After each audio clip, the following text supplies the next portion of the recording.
हर्षवर्धन त्रिपाठी जी, क्या बिहार में सरकार ये कहकर बच सकती है कि आरजेडी के लोगों ने फर्जी वोटर आईडी कार्ड बनवा दिए उन लोगों के, या फिर उन लोगों का आधार कार्ड बनवा दिया, जबकि 20 साल से सरकार वहां पर इनकी है? क्या ये बच सकते हैं? ये कहकर पल्ला झाड़ा जा सकता है?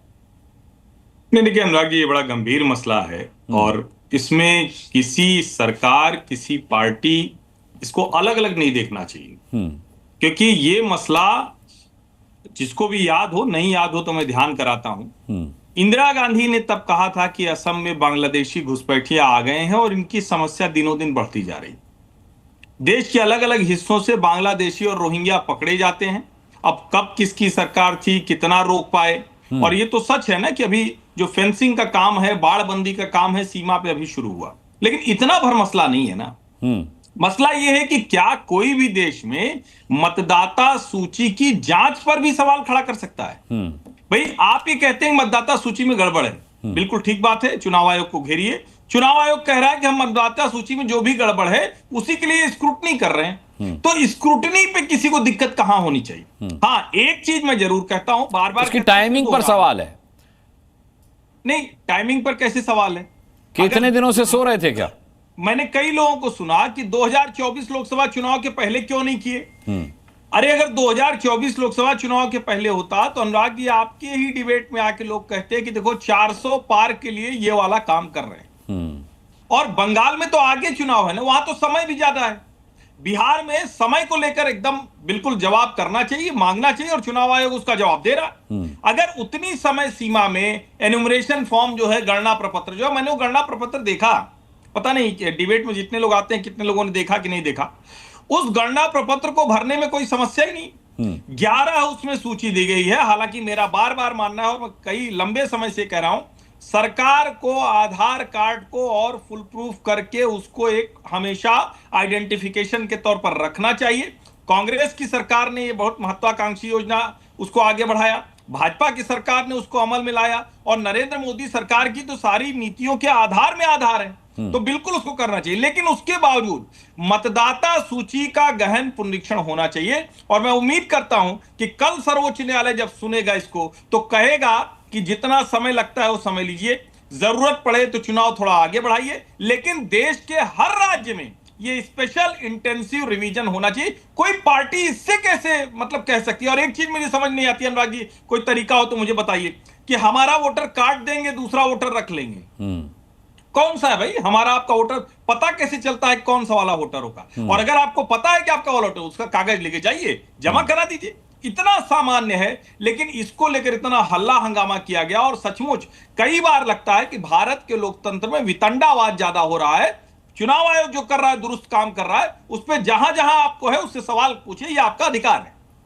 ठीक है, शुभ्रांश राय जी, अब सवाल आपसे यह है कि राहुल गांधी ने बड़ा गंभीर आरोप लगाया है कि जैसे महाराष्ट्र में वोटों की चोरी की थी, वैसे ही अब बिहार में भी वोटों की चोरी का षड्यंत्र रचा जा रहा है।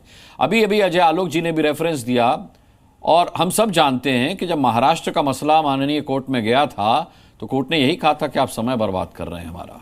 सवाल ये उठता है कि जब आप वोटों की चोरी की बात करते हैं तो आप एक तो अविश्वास जाहिर करते हैं चुनाव आयोग पर, जब आपको कोर्ट से फटकार पड़ती है तो इसका मतलब ये होता है कि आपको भरोसा कोर्ट पर भी नहीं है, और आप अब जनता के विवेक पर भी सवाल उठा रहे हैं ये कहकर के वोटों की चोरी। अनुराग, सबसे पहले तो मैं आपके माध्यम से उन 9 परिवारों के लिए अपनी शोक संवेदना व्यक्त करता हूं जिन्होंने गुजरात में पुल टूटने से अपने प्राण गंवाए, क्योंकि गुजरात सरकार नरेंद्र मोदी मॉडल मोरबी के बाद अभी भी नहीं जागी है। भ्रष्टाचार वहां चरम सीमा पर है। एक सवाल हम तो करेंगे। दूसरी इंपॉर्टेंट बात यह है, आपने जो जिक्र किया, मैं थोड़ा इस चर्चा को उस भाषा में समझने समझाने की कोशिश कर रहा हूं जिसका संबंध जमीन से है। सबसे पहला इंपॉर्टेंट कि 2002 में स्टार्ट हुआ अरुण जेटली जी के दौर में SIR, स्पेशल इंटेंसिव रिवीजन। उसका मकसद क्या था? जांच करना, कटे हुए नाम ठीक करना है, जो लोग मर गए उनका नाम काट देना, जो लोग गांव पे नहीं है उनका जहां अगली जगह वोटर कार्ड शिफ्ट हो गया वहां उसको वेरीफाई करना, सिर्फ इतना ही मकसद था। और जो बार बार गणना प्रपत्र की बात कर रहे थे हर्षवर्धन जी, उसमें दोनों में एक चीजों का बड़ा विरोधाभास है। हिंदुस्तान में सबसे ज्यादा जोर शोर, चर्चा और मजबूती से बनाया गया है आधार कार्ड। जहां कहीं भी आप जाएंगे सिर्फ आधार कार्ड ही आपकी पहचान है। हर कागज में सिर्फ एक कागज मांगा जाता है, आधार कार्ड। मजेदार बात क्या है कि वो आधार कार्ड उस SIR के लिए वैलिड नहीं है, और SIR के लिए जो चुनाव आयोग एक कागज मांग रहा है जिसको कहते हैं निवास प्रमाण पत्र, डोमिसाइल सर्टिफिकेट, उसी डोमिसाइल सर्टिफिकेट को बिहार में और उत्तर प्रदेश में बनवाने के लिए आपको कागज लगाना है आधार कार्ड।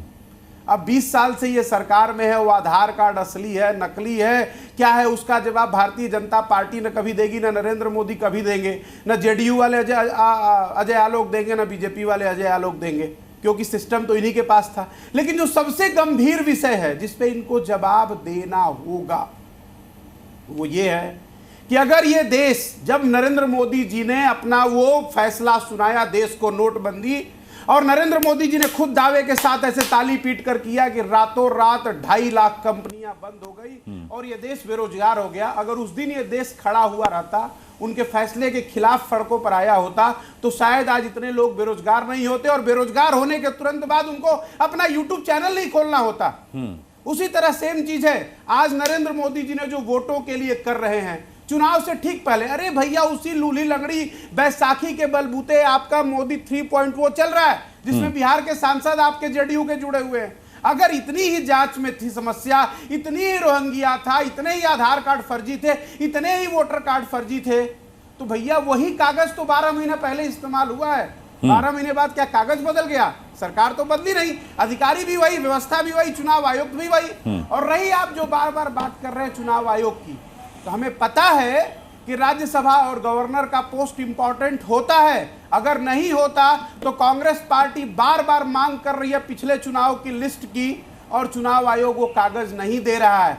तो लोकतंत्र में जनता का अधिकार तो हम आपको नहीं छीनने देंगे, चाहे उसके लिए सड़क पर आना पड़े, चाहे उसके लिए संसद में जाना पड़े, चाहे उसके लिए घेराव करना पड़े, चाहे उसके लिए जेल जाना पड़े, क्योंकि मनमानी की एक सीमा है। ठीक है, ठीक है शुभ्रांशु राय, मैं इसका जवाब मैं GM शाहीन साहब से लूं, लेकिन उससे पहले अजय आलोक कुछ बोलिए रुकिए थोड़ा। शुभ्रांशु जी बात खत्म। किशनगंज के घर और आवास अप्लाई करने की बात करी, माननीय नरेंद्र मोदी जी की सरकार में जिसको प्रधानमंत्री आवास में घर मिलता है ना, उसको भी बुलडोजर से तोड़ दिया गया है। उत्तर प्रदेश में इसके कई उदाहरण है। किसने घर के लिए अप्लाई किया, उसको देना न देना जांच करना। तो कोर्ट में जाइए ना, कोर्ट के दरवाजे तो सबके लिए खुले हुए हैं। इतना अन्याय हो रहा है, अदालत में एक भी मामला नहीं है। कैसी बातें कर रहे हैं आप शुभ्रांशु राय जी? कैसी बातें कर रहे हैं? अनुराग थोड़ा ना, थोड़ी आर्काइव आप भी खोलिए। नहीं, मेरी आर्काइव की चिंता मत कीजिए। मैं कह रहा हूं कि अगर किसी की लीगल प्रॉपर्टी पर बुलडोजर चल रहा है तो माननीय अदालतें हैं इस देश में न्याय दिलाने के लिए। आप क्यों चिंता कर रहे हैं? आप लड़ लीजिए उनकी तरफ से केस, आप ले जाइए उनका मामला अदालत। बड़ा कर रहा हूं कि आप ही की बात को बड़ा कर रहा हूं अनुराग जी, जो आपने बीच में मुझे आत्मज्ञान दिया कि 11 लाख लोगों ने अप्लाई किया, 15 लाख लोगों ने अप्लाई किया। सरकार आपकी है, वो हिंदुस्तान के निवासी हैं, तो उनको घर दीजिए। अदालतें सरकार नहीं चलाती सर, ये तो आपको भी मालूम होगा, आप मुझसे ज्यादा ज्ञानी हैं। अदालतें सरकार के इन्फ्लुएंस में नहीं चलती। खैर, प्रधानमंत्री आवास योजना की बात बिहार में हो रही है और आप ठीक है, मैं GM शाहीन साहब आपका रुक करूं, उससे पहले अजय आलोक की बात हुई, जिन्होंने किशनगंज का जिक्र किया, ठीक है, मैं आता हूं। आपने जितने इनसे सवाल पूछे, चाहे मुंबई हाईकोर्ट के बारे में, वोटर लिस्ट रिवीजन के बारे में, उसके बारे में कुछ नहीं, खाली दाएं बाएं जिलेबी घुमाते रह गए। आधार कार्ड, ये कार्ड, वो कार्ड, फलाना कार्ड, ढिमकाना कार्ड। एक भी काम की बात इन्होंने नहीं बताई। चुनाव आयोग की बात है, अभी बोल दिया चुनाव आयोग, राज्यपाल और गवर्नर। जरा बताइए तो भारतीय जनता पार्टी ने कितने पूर्व चुनाव आयुक्तों को राज्यपाल या गवर्नर बनाया, या आपने टिकट पे चुनाव लड़वाया? बताइए जरा शुभ्रांशु जी। बीजेपी का नाम बताइए, मैं कांग्रेस का नाम बताता हूं। लिस्ट की झड़ी लग जाएगी भाई साहब कि पूर्व चुनाव आयुक्तों को राज्यसभा कैसे भेजा जाता है और गवर्नर कैसे बनाया जाता है। इसलिए गलत फुट पे सेल्फ गोल करना बंद कीजिए। राहुल गांधी वाली आदत हो गई आप लोग, लिस्ट बताते हैं। राहुल गांधी वाली आदत हो गई आप लोग। आप लोग सेल्फ गोल मारते हैं, सेल्फ गोल मारते हैं। एक मिनट, मैं आपकी बात कह दूं शुभ्रांशु जी, मैं आपको टोक नहीं रहा था, बता रहा हूं भाई, मैं आपको टोक नहीं रहा था। अरे मैं आपको टोक नहीं रहा था, मैं अपनी बात खत्म कर लेता हूं, उसके बाद आइएगा। अभी मैं अपनी बात खत्म कर लूं।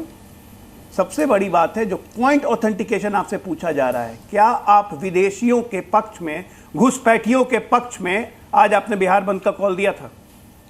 वोटर लिस्ट से नाम कटेगा घुसपैठियों का, विदेशियों का, कटना चाहिए या नहीं? बताएं शुभ्रांश राय, कांग्रेस का इस पर क्या स्टैंड है? कोई भी बांग्लादेशी हो, रोहिंग्या हो, बर्मी हो, कोई हो, नेपाली हो, जो कि भारत का नागरिक नहीं है, उसका नाम वोटर लिस्ट में अगर है, कटना चाहिए या नहीं कटना चाहिए? आप बात बताइए। दूसरी बात, राजस्थान आपका रूल सेट था, अशोक गहलोत चुनाव लड़ रहे थे, प्रेस कॉन्फ्रेंस करके कहा था एक एक आदमी के 6-6 आधार कार्ड बने हुए, 6-6 जिला में वोटर है। आपके सीएम ने कहा था, मैंने नहीं कहा था, आपके सीएम ने। गलत कह रहे थे। एक एक आदमी 8-8 आधार कार्ड बना के घूम रहा है इस देश में। क्या ये सच्चाई नहीं है? टेररिस्ट लोग के पास पकड़े नहीं जाते हैं क्या? एक देश की प्रमुख विपक्षी पार्टी होने के नाते आप ये नहीं चाहते हैं कि जितने फर्जी हैं उनका आधार कार्ड कैंसिल हो जाए, उनको इस देश से डिपोर्ट किया जाए? आप बताइए, आप जवाब लीजिए। अब आप जवाब लीजिए अजय, आप समर्थन में है या विरोध में? बस एक लाइन का प्रश्न है, एक लाइन का प्रश्न। हाँ, बस एक लाइन का प्रश्न। विरोधी घुसपैठियों, विदेशियों के एक समर्थन में है कि विरोध में है? एक मिनट, एक अरे भैया तो बंद तो करिए मुहवा। हम बिहार के लोगों के समर्थन में खड़े हैं, जिनके आधार कार्ड को भारतीय जनता पार्टी जो है वो इनवैलिड मान रही है। अरे सुनिए राजा, पूरे देश पढ़े लिखे आदमी की तरह बतियाइए भाई। रुकिए भाई, पहले रुक तो जाइए। एक आधार कार्ड जो है वो चुनाव आयोग को अच्छा नहीं लगता, और वही चुनाव आयोग जो है वो वही आधार कार्ड डोमिसाइल के लिए अच्छा लगता है। बुर्बक जैसा बतिया रहे हैं भाई आप तो। वही आधार कार्ड चुनाव आयोग को सरकारें देती हैं। अरे पहले सुनिए बतिया, अब फिर बका बका करने लगे। वही आधार कार्ड सरकार देती है। और बाकी मेहमान बड़े धैर्य के साथ अपनी बारी का इंतजार कर रहे हैं। गंभीरता से चर्चा की ग्रेविटी मेंटेन करिए अजय भाई। और वही जो चुनाव आयोग और वही वोटर लिस्ट है जिससे साल भर पहले नरेंद्र मोदी 3.0 जो है बैसाखी के सहारे दिल्ली में बैठी है। अरे 2003 में रिवीजन हुआ था तो 4 में आपकी सरकार बन गई थी भाई साहब। अरे भैया तो 2003 में कहां रिवीजन हुआ? जो 2003 का रिवीजन हुआ तो वो 2024 में मौजूद है। 2003 में यही हुआ था। कार्ड की तो बात हो रही है। 2003 में यही हुआ था। मलिकार तो उसी बात को कहा जाए। अटल बिहारी वाजपेयी की सरकार में हुआ था पूरे देश में। 2004 में यूपीए की सरकार बन गई थी। एक मिनट रुकिए, 2024 में तो फैक्ट के साथ बात कर रहा हूं। ज़ी